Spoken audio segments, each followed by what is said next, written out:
Saya lihat di situ ceritanya dewa hujannya lagi ngamuk sama manusia di bumi, nggak mau turunin hujan. Terus digambarkan dewa hujannya tuh lagi di atas awan, duduk di singgasana, lagi duduk banyak makan anggur, makan apel gitu.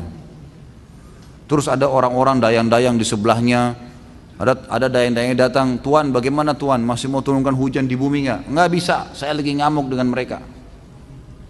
Ini film kartun nih. Terus dibuat sedemikian rupa dramatis sehingga membuat orang tertarik melihat dari gambar, dari warna. Akhirnya sampai si Krishna ini ceritanya ngamuk sama dia, dari bumi kemudian berantem.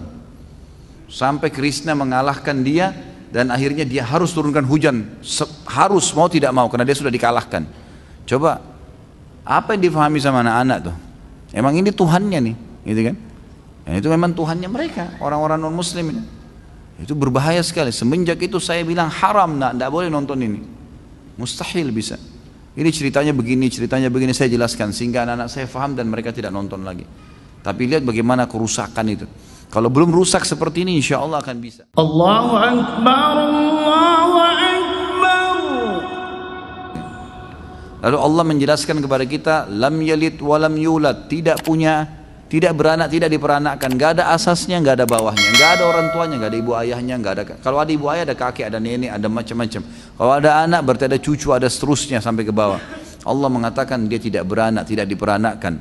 Walam yakul lahu kufuwan ahad, dan Allah tidak butuh sama siapapun. Allah nggak butuh. Allah sama sekali nggak butuh sama siapapun. Saya sudah pernah jelaskan hadis qudsi, kita ulangi lagi. Kata Allah Subhanahu wa taala, wahai anak Adam, kalau seandainya kau yakin kerajaanku itu ada, dan itu benar ada, maka pastikan kau tidak perlu takut kepada raja siapapun, karena kerajaan mereka akan punah dan kerajaanku tidak akan punah. Wahai anak Adam, ini manusia yang diajak bicara di sini. Wahai anak Adam, kalau seandainya kau yakin akulah yang telah menciptakanmu, akulah yang telah memenuhi semua kebutuhanmu, maka aku jadikan semua yang aku berikan kepadamu sebagai fasilitas dari rezeki cukup untukmu. Dan kalau seandainya hai anak Adam, kau tidak yakin aku yang menciptakanmu, aku yang telah memberikan kebutuhanmu, maka pastikan aku akan sempitkan dunia di sekitarmu dan tidak akan datang kepadamu kecuali yang aku telah catatkan. Biar kamu mutar-mutar kemanapun, toh kembali ke sini nanti, saya akan kasih itu. Hadis yang lain, hadis Bukhari, kata Nabi SAW, Allah berfirman, wahai hamba-hambaku, aku haramkan kezaliman untuk diriku. Tidak boleh, zalim itu mengambil hak orang lain atau tidak memberi hak orang lain, itu namanya zalim. Kita ngambil haknya orang atau kita tidak memberi haknya yang ada pada kita. Ada pegawai nggak dikasih gaji, atau kita mengambil hak warisnya, ahli waris yang lain, maka itu namanya zalim. Kata Allah, aku haramkan kezaliman dan aku jadikan haram di antara kalian, maka jangan saling menzalimi. Sudah saya bagi semuanya.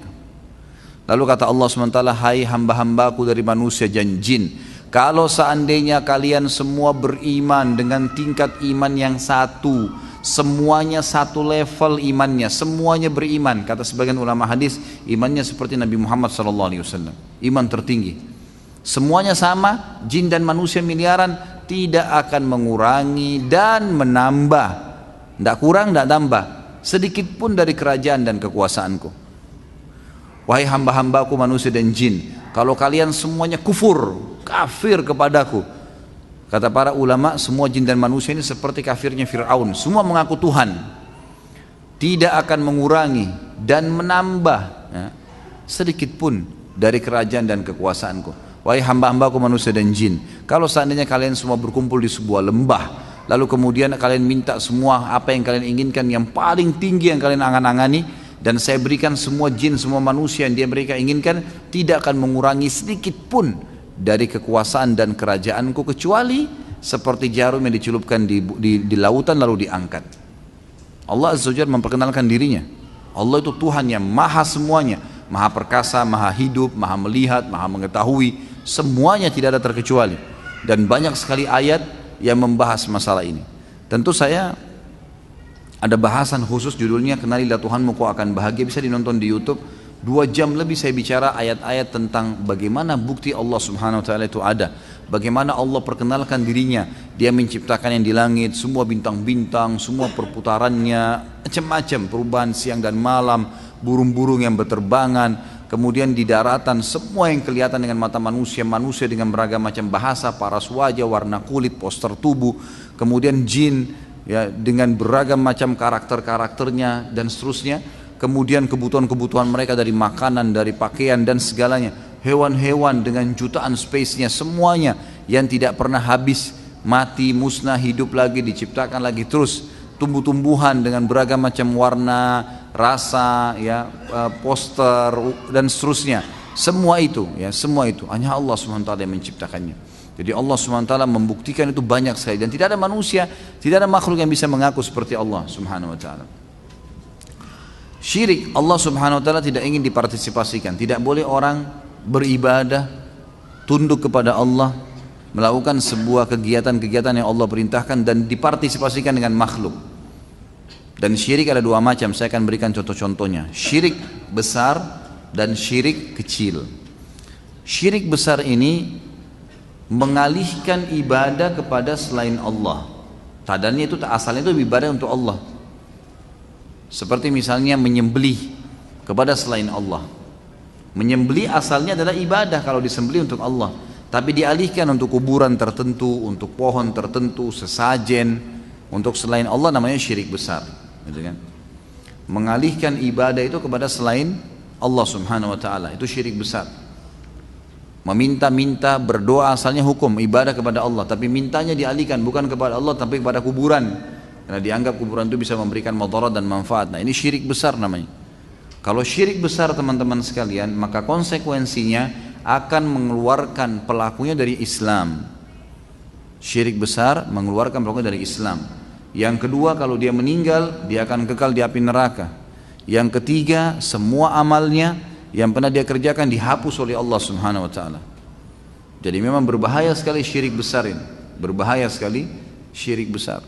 Makanya Imam Nawawi mengatakan rahimahullah, sungguh ya bodoh orang-orang yang datang minta-minta ke kuburan, sementara dia tahu kuburan itu di dalamnya manusia seperti dia, walaupun dia adalah orang yang dekat dengan Allah dasarnya dan sudah menjadi tulang belulang. Mestinya dia langsung minta kepada Allah.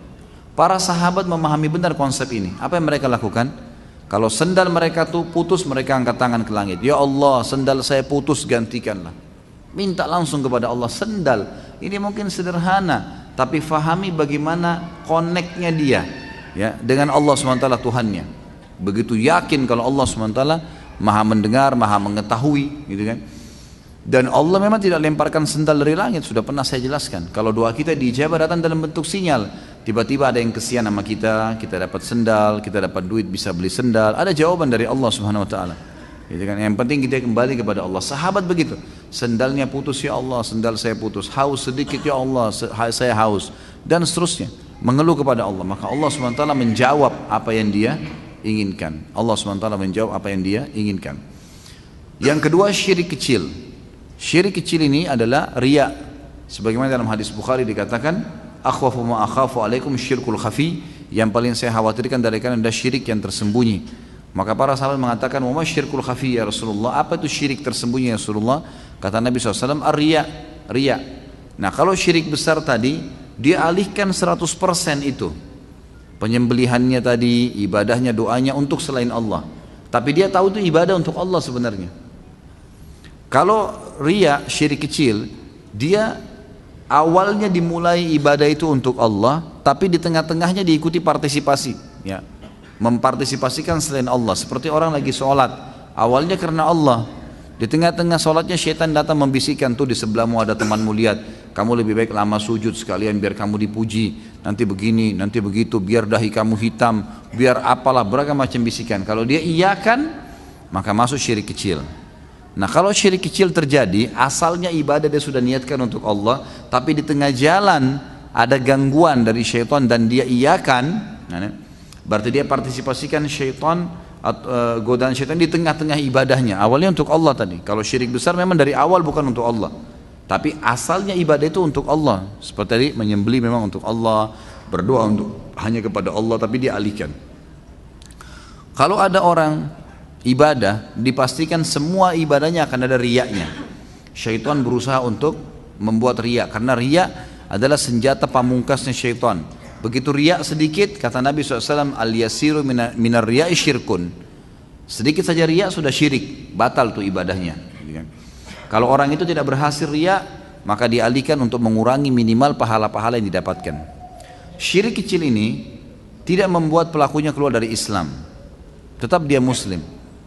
Syirik kecil, kalau orang itu meninggal tidak kekal di api neraka, dia bisa keluar nantinya setelah dosanya bersih. Dan yang ketiga, syirik kecil tidak menghancurkan semua ibadah, tapi ibadah yang sedang dikerjakan saja.